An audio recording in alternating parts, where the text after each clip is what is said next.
Dahil sa nagpapatuloy na tag-init sa bansa, nanganganib na umabot sa critical low ang ilang dam sa katapusan ng Hunyo. Dahil dito, posible raw maapektuhan ang supply ng tubig sa bansa. Narito ang report ni Catherine Landicho.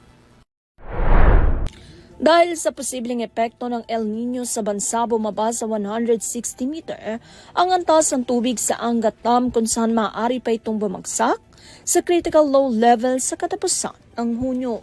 Kahapon ay tala ang water level ng dam sa 163.51 meter.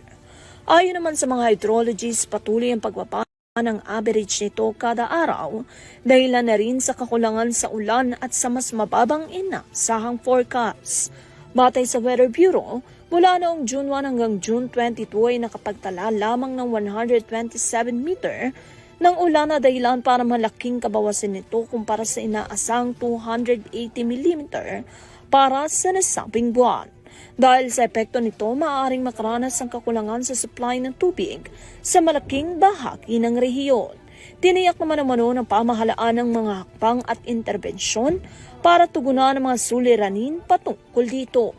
Sa kabilang banda, asahan naman ayon sa Pag-asa, ang madalas at malakas na pag-ulan sa ikalawa o ikatlo ng Hulyo dahil na rin sa bunso ng habagat.